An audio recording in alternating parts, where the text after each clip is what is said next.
Hi, my name is Greg Sigler, Vice President of SkyWarrior Flight Training, and today we're going to be talking about the Private Pilot Certificate page on our website. And yes, it is actually called a Private Pilot Certificate. Most people will call it the Private Pilot's License, probably just because we're used to talking about driver's licenses and boat and licenses. But it's actually in the FAA, eyes of the FAA, referred to as a Private Pilot Certificate. So just a little knowledge for you. But what is the private pilot? So think of the private pilot as actually just like having your driver's license. Once you have it, you can fly yourself or people, passengers, around in an aircraft, whether it's just around here flying around the beach, or taking business trips or vacations, or just renting an airplane. You are licensed to operate an airplane. And we'll go into what kind of airplanes later down the road, but typically most people start in a single engine aircraft as a private pilot. And that is usually the first step in an aviation career, whether it's maybe ends up getting in the military, or maybe you fly Bush in Alaska pilot, or an airline pilot. But usually the private pilot is the first step in your aviation journey. And for a lot of people, it will be the first and the last step if they just want the ability to fly themselves to point A or point B, or just to be able to say, I am a pilot. So that is a bit of the overview of a private pilot certificate. As we kind of come down here, we'll take a look at these basic requirements. Now, to get the license, there's all these built-in requirements that we'll go over in a second. But the basic requirements are you must be 17 years old. Now, we do get calls, not often, but often enough, of I have a son or daughter that is 13 or 14 years old and has dreamed about aviation and wants to get a private pilot's license. Is it too early to train? Legally, the answer is no. There is no minimum age to train to become a private pilot, but you cannot solo an aircraft, which is a requirement in the private pilot, which means you're in the plane by yourself, flying around. You cannot do that until your 16th birthday, and you cannot be issued a private pilot certificate until your 17th birthday.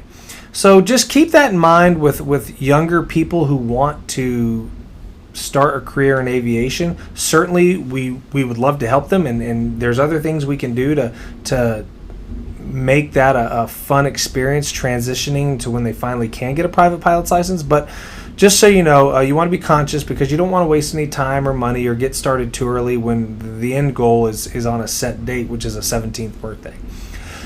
You must be able to pass a FAA Class 3 physical. Now, at the Class 3 level, there's three levels, 1, 2, and 3, but the 3 level, that's nothing more than a physical, just a basic physical. If you were going to go to the doctor and get maybe a sports physical or just any kind of a physical, you can be in and out of there in 30 minutes. So it's not overly a daunting thing or some major physical where you have to have EKGs and all this other stuff. But it is a physical. Now, I will say, in my 10 years of being here, I've only ever seen that I can remember 2 people not be able to get this physical, and they had some underlying conditions that I can see why that may have happened. They were a little older, but generally speaking, you should not have any problems getting that. And thirdly, you must be able to read, write, and speak the English language. So those are 3 basic requirements when getting a private pilot's license, or things you need to be aware of. Now, as we kind of scroll down here, there's 2 ways to train at SkyWarrior, because we are a 141 approved flight school. Training. Now, at the private pilot level, the big difference that everyone wants to know about is how much time, money can I save? Well, the private pilot 141 package is 35 hours. That's the minimum flight time the FAA says you have to have, is 35 hours.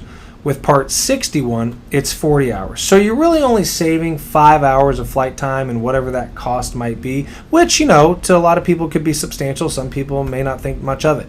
But, really just see what fits you best. Again, if you've seen some of our other videos, if you have previous flight training experience, you may not want to go 141 because you may not be able to count all your previous experience towards the rating. So it might be better to go Part 61. And just as a side note, Flight time you get from an instructor never expires. It doesn't matter if you got that time from an instructor 20 years ago. It still counts towards the rating. So even if you flew 10 years ago and you got 20 hours 10 years ago, you can use that to apply for your certificate. So keep those things in mind, and we're certainly here to help and answer questions about that. And we'll probably shoot other videos about that. And also, you know, a lot of people think, well, you know, if I'm a 141, what happens if I go over 35 hours? I can't be 141 anymore. No, that's not true. It just means you didn't finish in the minimum time. You may end up taking it under, you know, taking the check ride or becoming a 61 student, but it's not like you magically get kicked out. So 141, basically structured environment, 5 less hours for the private pilot. Not a whole lot. It really, the 141 and 61 difference kicks in at the instrument rating, where you really get some big differences. But we'll cover that in other videos. So let's just take 141, because it's not much different than 61, and kind of go through everything here. So you have our price there, accelerated program. Do you have to do all the courses at SkyWarrior or any of the courses at SkyWarrior in an accelerated format? No. We know that most people, probably 90% of people on this planet or in this area, can't do an accelerated format. They have kids, job, hobbies, payments. You know, maybe they fly once or twice a week. Hopefully they can get it here more than that, but you don't have to do any of these courses accelerated. However, the reason we list that there is because we get a lot of questions of how much is it going to cost and how fast can I get through it. So if you're a true accelerated student, we have other videos on that, and you're here full-time doing this as a full-time job or study, then we think it's probably about 30 days to get through the private pilot. So what does that consist of? 21 hours of dual flight time when you're talking about 141 now. So what's dual flight time? Dual flight time is when you're in an airplane flying with an instructor. That's what it means. It means you're in an airplane with an instructor. We do have a simulator here that can count for flight time. It's an AATD, FAA AATD simulator. It's just big and fancy. You can check it out on our website. You can log 3 hours in the simulator. And that's also with an instructor. Anytime you see dual, think instructors with me. Solo flight time. So solo flight time is when you are in the airplane operating it by yourself. You're the only occupant of the aircraft. And that's what solo flight time is. Ground instruction is exactly what you think. Typically our ground instruction is done in a one-on-one format. So you'll have to have 35 hours of ground instruction. Aircraft check ride rental. So what that means is when you actually go for your check ride, you're going to need an airplane. So we obviously don't need to rent it to you with an instructor. So that's an aircraft rental. So you're just renting the aircraft for your check ride. Examiner fee. Okay, so when you actually go to take an FAA check ride, you're going to have to do it typically with what they call a DPE, or designated pilot examiner. That's the person who's going to give you the check ride and hopefully issue you your pilot's license should you be successful and pass your check ride. They can charge there's no regulation of what they can and can't charge. We estimate in our area it's about $600. I know down south, when I say south, I'm talking about Miami area. I've heard they can charge up to $1,000, and I've heard in probably places not so populated, maybe Cody, Wyoming. Big shout out to Mike Leach there. It can be as little as $300. So there's no regulation. We just figure around here it's about $600. FAA Class 3 Medical, which we went over, those are about $125. Jeppesen Private Pilot Study Material. We're a Jeppesen company. That's what we use for a lot of our stuff. So in this case, that's what we estimate that their books and textbooks and all their stuff, their kits, are going to cost you about $300. There's some wiggle room there, though.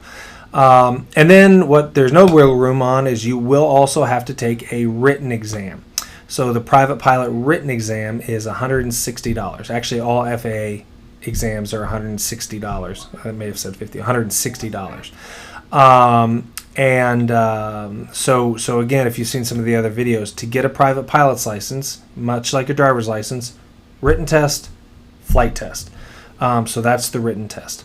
But these breakdowns, basically, there's no hidden cost. A lot of times you might see a program that's cheaper than ours by even a few $1,000s, but then when you start looking into it, they don't have the examiner check ride fee or the rental fee or this or that. So this is basically everything you'll need to get through your private pilot's license. One other thing I'll show you real quick, you may have noticed, we do have a couple different options, really only for the private pilot.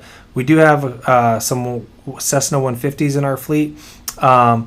They're smaller. They're instead of the difference between a 150 and a 172. If you don't know much about aircraft, a 150 is a 2-seater. A 172 is a 4-seater. If you really didn't understand aviation and saw them both from the front, you'd think, well, those look really similar. But that's the main difference. Bigger engine, a little bit bigger aircraft. So there's no right or wrong way whether you want to do it in a 150 or 172. It's really just a personal preference. And that's why we have the dual packages. And that's really the only time that exists on our website, that we offer the private in Cessna 150 as well. But really, there's no hidden costs, and that's a big thing you need to look into. If you're comparing us or any other company and you just stumble across this video, that's fantastic. But there can be hidden cost in there. The only thing we really don't put on there that I would say would be one other hidden cost, I guess we're guilty of not putting on there, is headsets. Now, we don't charge for the use of headsets. Some people charge for the use. Some companies will charge for the use of headsets. You may want to go ahead and think about getting your own, purchase your own. We're actually a David Clark dealer, so you can get a nice pair here at a reasonable price. But that's one thing I guess that's not on here. But we don't charge for it anyway, so at our place it's not a hidden cost. And then if you just scroll down here, we'll hit this real quick. 61. It's basically the same thing, but the 61 you'll notice a little bit difference in time and price because there's a little more time in there.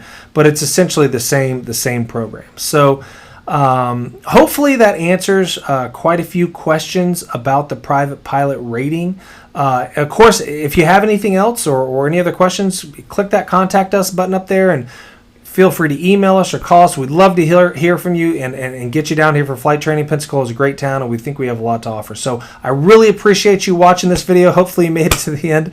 And look for other videos regarding our courses on our website, and we hope to see you there soon. Thank you again.